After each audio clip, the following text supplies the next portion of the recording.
बड़े बंगले वाले ससुराल में मछली पालन करने वाली बहू। आरती अपनी दोस्त निशा के साथ तालाब किनारे बैठकर मछलियां पकड़ रही होती है।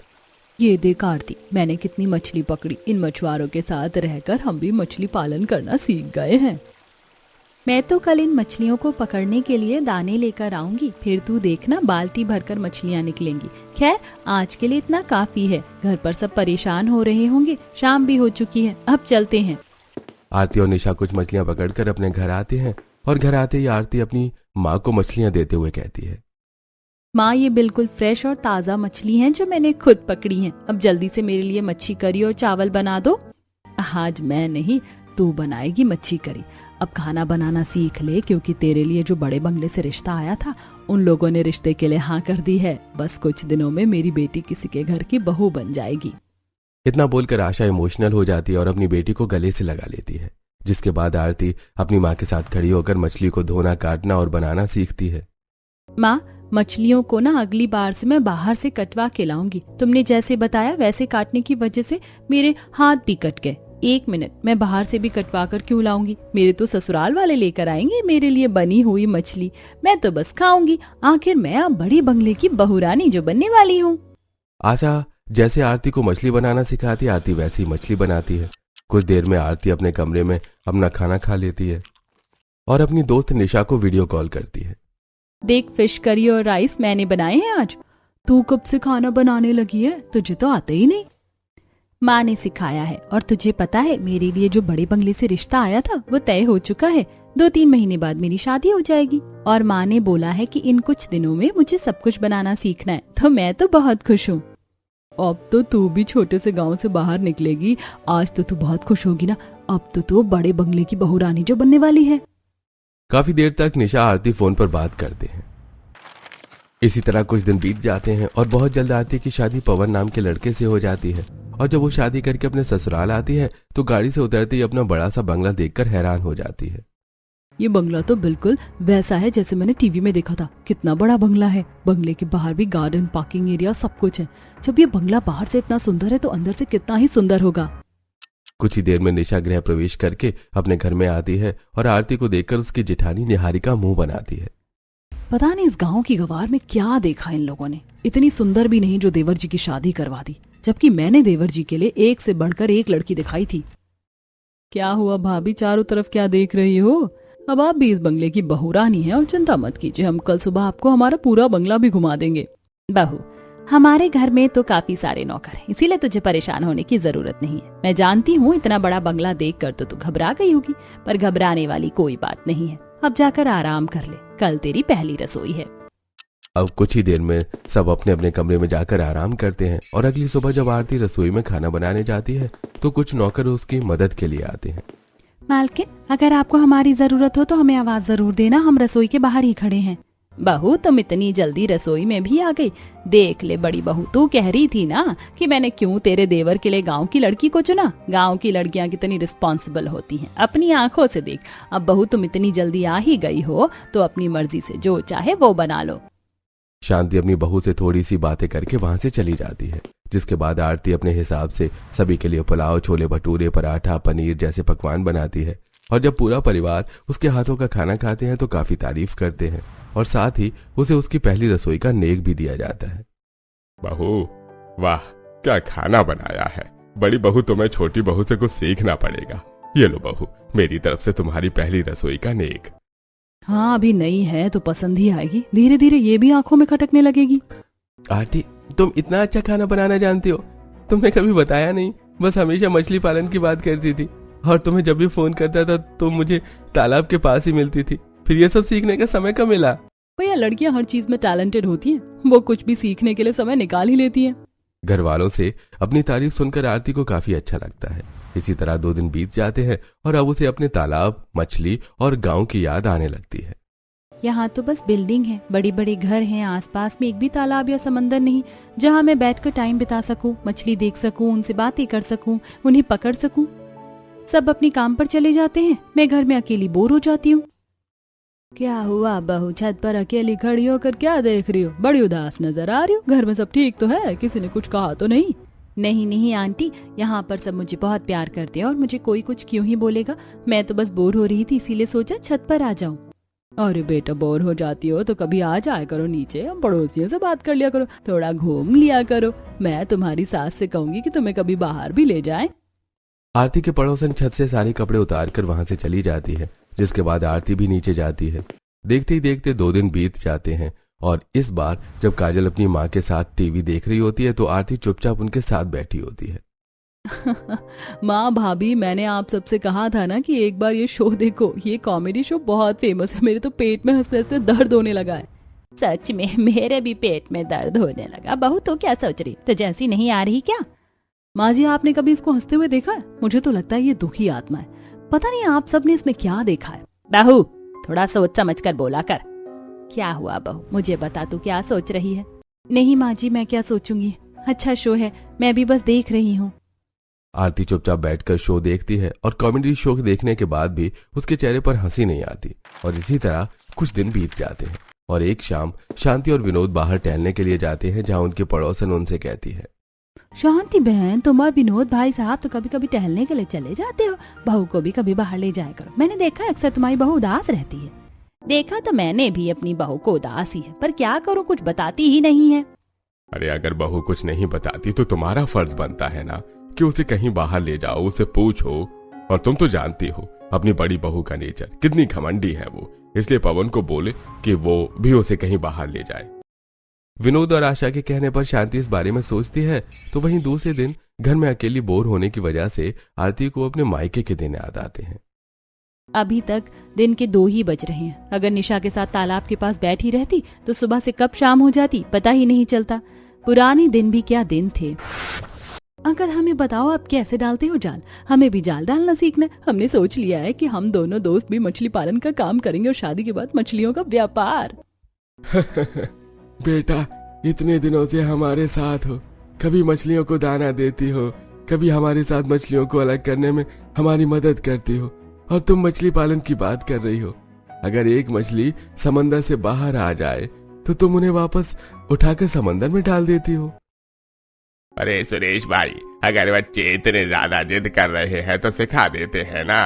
और हाँ, शाम को जाते हुए मछलियां भी लेती जाना। आज मैंने कतला मृगल पकड़ी है। अंकल, आप कितने अच्छे हैं, हमारी कितनी परवाह करते हैं। आपने हमारे लिए स्पेशल कतला मृगल मछली पकड़ी है। इतना बोलकर सुरेश और वो मछुआरा आरती और निशा को नदी में जाल डालना सिखाते हैं और ये सोचते हुए आरती अकेले में हंसने लगती है। तभी वहां पवन और काजल आते हैं, जो अकेले आरती को हंसता देख उससे कहते हैं, क्या हुआ भाभी, वैसे तो आप बड़ी उदास और दुखी रहती हैं, पर आज बड़ी खुश नजर आ रही है। वो बस कुछ पुराने दिन याद आ गए थे। अरे अगर कुछ पुराने दिन याद आ गए तो हमें भी बताओ जरा, हम भी हंसें। अगर आप पूछ रहे हैं तो मैं बता देती हूँ। आपको पता है, मायके में सुबह घर का सारा काम खत्म करके मैं और निशा हमेशा घर के पास वाले तालाब के पास जाते थे और वहाँ पूरे दिन बैठे रहते थे। मछुआरे हमारे सामने सुबह 5 बजे आते थे, जो दाना डालते थे और मछलियां पकड़ते थे। हम उसमें उनकी मदद भी करवाते थे, दाना भी डालते थे। एक बार तो क्या हुआ, कुछ मछलियां नदी से बाहर आ गई, बेचारी तड़प रही थी। तो मैंने और निशा ने मछुआरे अंकल को बोला कि इन मछलियों को नहीं पकड़ना, और हमने वापस उन्हें नदी में डाल दिया। और आपको पता है कि मुझे फिश खाना भी बहुत पसंद है और मैं बहुत अच्छी मच्छी करी भी बनाना जानती हूँ। माँ ने सिखाई है और वो भी मेरी स्पेशल रेसिपी है। अरे बाप रे, तुमने तो एक बार में ही सब कुछ बता दिया। पर चलो, तुम्हारी फेवरेट डिश तो पता चल गई। कोई बात नहीं, जिस दिन मुझे मौका मिलेगा उस दिन तुम्हारे लिए फिश जरूर लेकर आऊंगा। फिश का नाम सुनकर आरती के चेहरे पर थोड़ी खुशी होती है। इसी तरह कुछ दिन बीत जाते हैं और जब विनोद और पवन घर में होते हैं तो उस दिन आशा अपनी बेटी और बहू के साथ अपनी दोस्त अर्चना के घर जाती है। मुझे लगा नहीं था कि तू अपनी नई बहू को मुझसे मिलवाने के लिए घर लेकर आएगी। वैसे अच्छा किया तूने यहाँ आकर। जब से तूने अपने बेटे की शादी करी, हमारी तो किटी पार्टी ही खत्म हो गई है। माना कि तू बड़े बंगले की सास है, पर हम गरीबों को भी कभी कभी कुछ पूछ लिया कर। कुछ भी आंटी, आप और गरीब। वैसे आप मेरी भाभी को क्या अपना घर नहीं दिखाओगी? और तृप्ति भाभी कहाँ है? चलो भाभी, मैं आपको तृप्ति भाभी से मिलवाती हूँ। इतना बोलकर काजल आरती को घर के अंदर ले जाती है और जब रसोई में तृप्ति खाना बना रही होती है तो काजल तृप्ति और अपनी भाभी के बीच दोस्ती करवाकर खुद बाहर बैठ जाती है। साथ ही अर्चना और शांति भी काफी सारी बातें करते हैं। तो वहीं तृप्ति भी सभी के लिए कुछ खाने को बनाते हुए आरती के साथ काफी सारी बातें करती है। हमेशा इस घर में माँ जी की ही दोस्त आती है। मेरी तो सारी सहेलियां गांव में हैं, बस मैं ही शहर आ गई शादी करके। यहाँ तो मेरा दिल भी नहीं लगता, पर अब तो शादी को 5 साल हो गए, धीरे धीरे आदत बन चुकी है। वैसे मैंने सुना है कि तुम भी गाँव से हो। हाँ बिल्कुल सही सुना है, और मैं अपने गांव को बहुत याद करती हूँ, खासकर अपने तालाब को। तुम्हें पता है मैं कुछ मछुआरों के साथ मिलकर मछली पालन भी करती थी। इतना बोलकर आरती फिर से अपने पुराने दिनों को याद करती है और तृप्ति को कुछ बातें बताने लगती है। ये देख निशा, मछलियों को दाना डालने के लिए मैं कितने सारे दाने लेकर आई हूँ। चल हम दोनों दाने डालते हैं, और जाल बिछाना तो हमने सीख भी लिया है।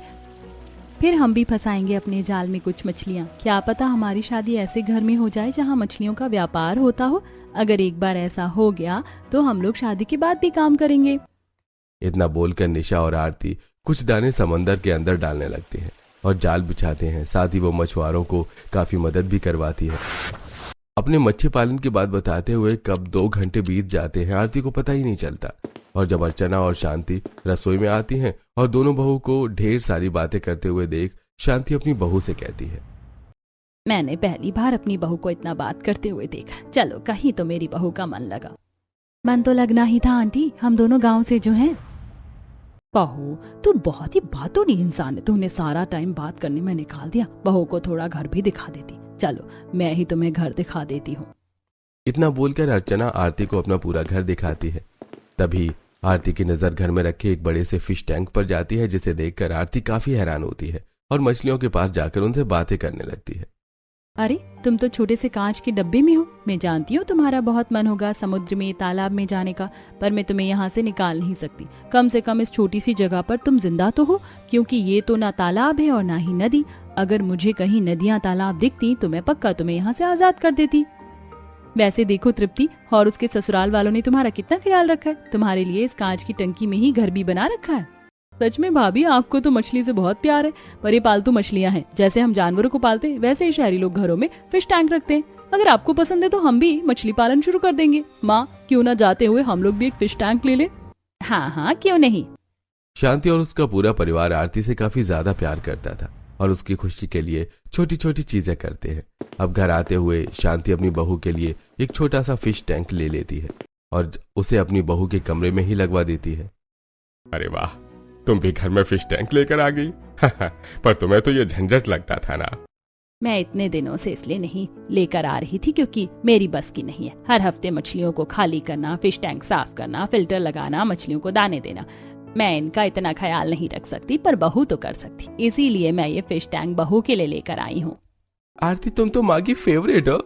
हाँ भाई, ये माँ जी की फेवरेट तो होगी, आखिर गाँव की जो है, और माँ जी भी तो गाँव की रह चुकी है। हमें तो आज तक कभी इतना सर पर नहीं चढ़ाया गया जितना इसे चढ़ाया जा रहा है। मेरा पति तो मुझसे दूर है, उनके अलावा मेरी फिक्र कहाँ किसी को है। बहू ताने देना बंद करो, तुम्हारा भी हमें बहुत अच्छे से ख्याल है। इसलिए हमने सुमित को जाने से मना किया था, पर तुम ही चाहती थी कि तुम्हारा पति बाहर काम करे, और इतना मुंह बनाने की जरूरत नहीं है। 2 दिन में आ रहा है तुम्हारा पति, और करवा लेना उससे अपने मन की बात। विनोद की बात सुनकर निहारिका का मुंह बंद हो जाता है और अब अकेले में आरती फिश टैंक के पास बैठकर मछलियों से बातें कर रही होती है। इसी तरह कुछ दिन बीत जाते हैं और एक दिन निशा का वीडियो कॉल आता है और आरती वीडियो कॉल पर उसे अपना फिश टैंक दिखाती है। ये देख फिश टैंक मेरी सास लेकर आई है मेरे लिए। यहाँ पर लोग इसी तरीके से मछलियों को पालते हैं। गाँव में तो बड़ी समुद्र होती है और उसी में मछलियों को पाला जाता है, दाना दिया जाता है और उसे अपने जाल में फंसाकर उन्हें बेचा जाता है। पर यहाँ ऐसा बिल्कुल भी नहीं है। तू तो शहर में जाकर सब कुछ जान गई, मैं तो गांव में ही पड़ी हूँ। और देख, मेरा ससुराल मेरे मायके के जैसा ही है। काश कि मेरा ससुराल भी तेरे बंगले की तरह का होता। और अब तो तू मछली पालने के ख्वाब देखना बंद कर दे, क्योंकि वहाँ तेरा सपना कभी पूरा नहीं होने वाला। निशा की बात सुनकर आरती फिर से उदास हो जाती है और फोन रखने के बाद वो मछलियों से बात करने लगती है। निशा की बात तो सही है। इस छोटे से फिश टैंक में तुम सिर्फ गिनती की मछलियाँ हो जो सिर्फ फिश टैंक के अंदर ही चलती रहती हो। जो मजा समुद्र के किनारे बैठकर उन्हें पकड़ने का, दाना डालने का, मछलियों को हाथ में लेने का था, वो मजा यहाँ नहीं है। इतना बोलकर आरती फिर से उदास हो जाती है और पवन उसकी सारी बातें सुन लेता है, जिसके बाद वो अकेले में अपने पूरे परिवार में इस बारे में बात करता है। हमारी शादी को 2 महीने होने वाले हैं और अब तक आरती किसी से घुल मिल नहीं पाई है। उसे तो बार बार अपने गांव के तालाब की और मछली पालन की बात याद आती है।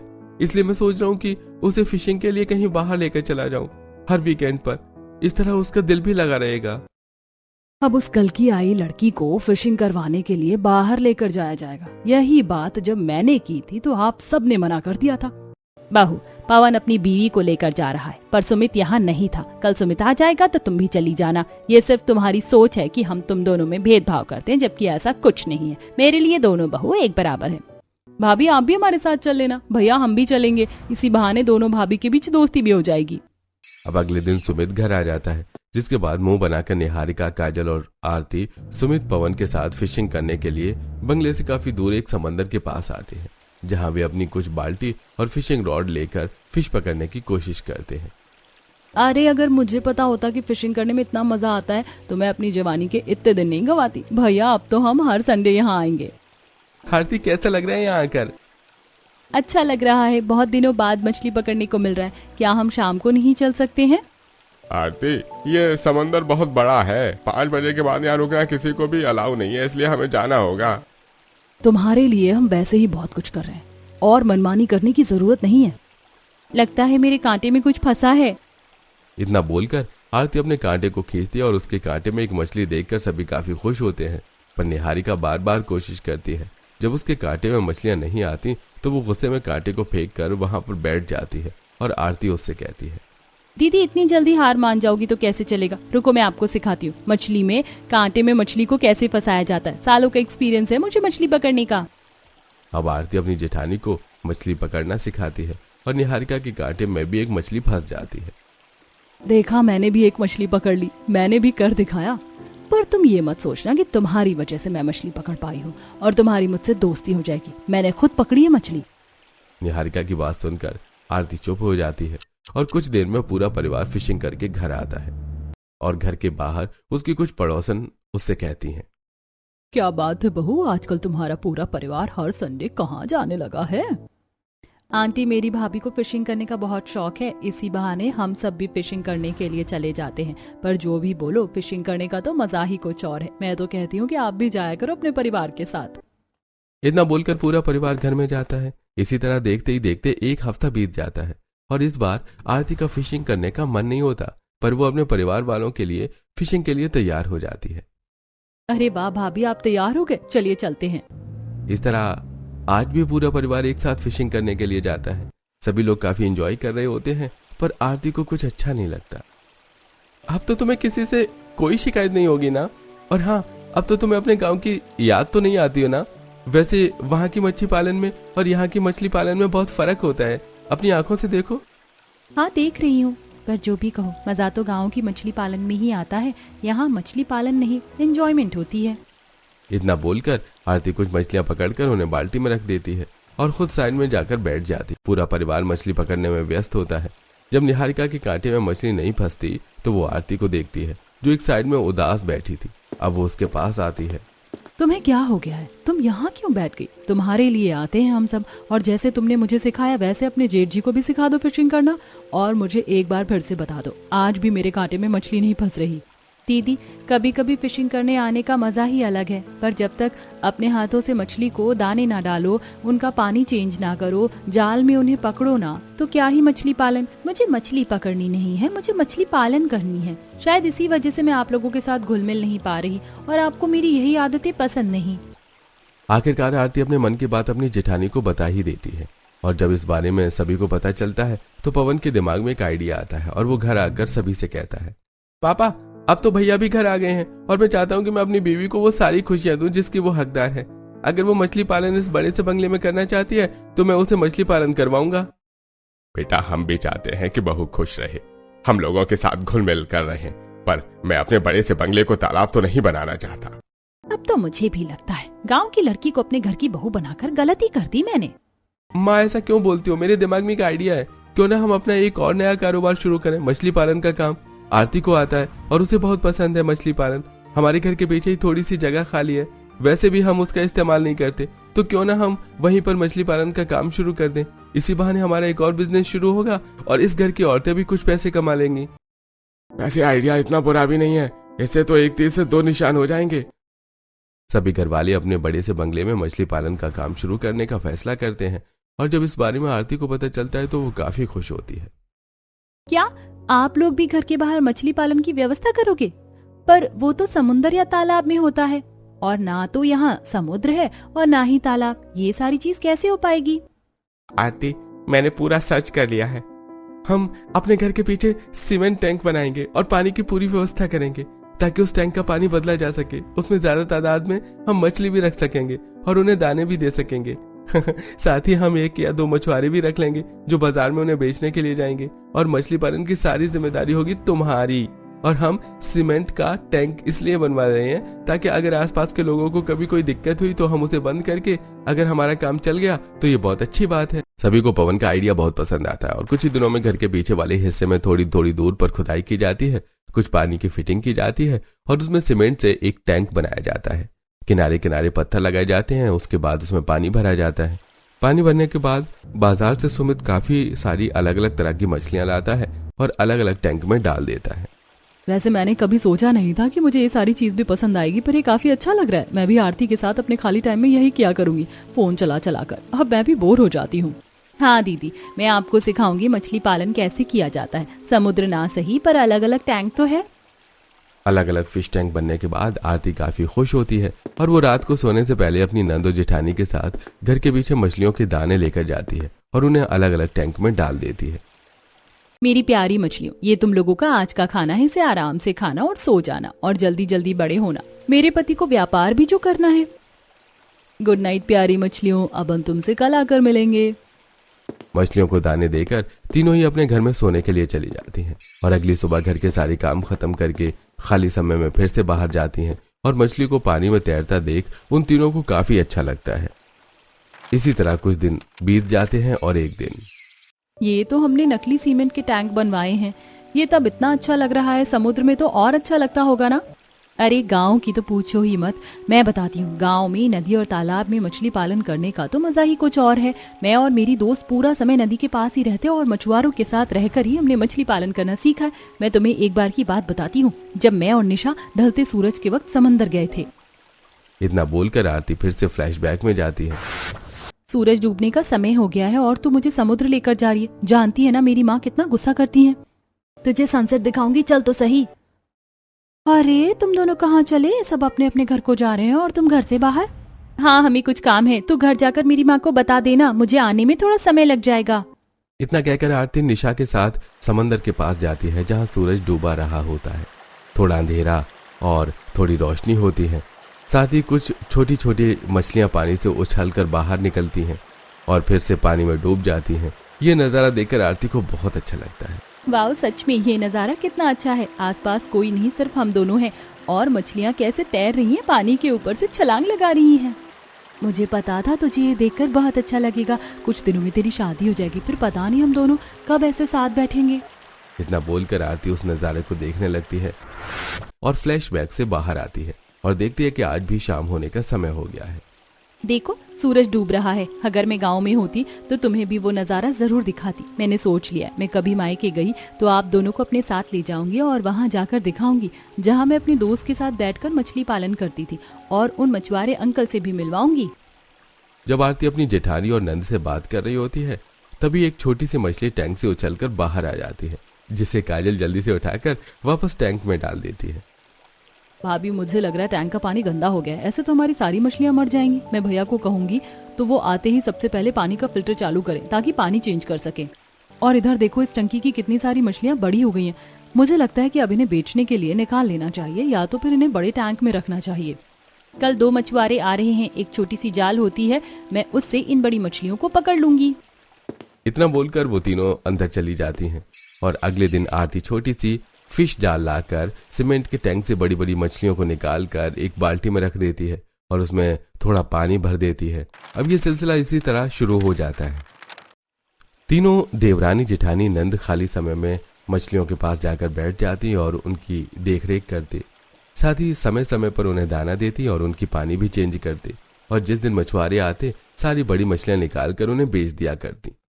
आज कितने पैसे हो गए बहू? हाँ, देख रही हो शांति तुम? घर के पीछे हमने बहू के लिए छोटा सा फिश तालाब बोल लो या टैंक जो भी बनाया है, तब से बहू कितनी खुश है। और अब तो दोनों बहू की दोस्ती भी हो गई और किसी को पता भी नहीं चला। विनोद की बातें सुनकर सब हंसने लगते हैं और अब आरती औरों की तरह सबके साथ रहती है और साथ ही आसपास के कुछ लोग भी कभी कभी उनसे जाकर ताज़ा जिंदा मछलियां लेकर आते हैं।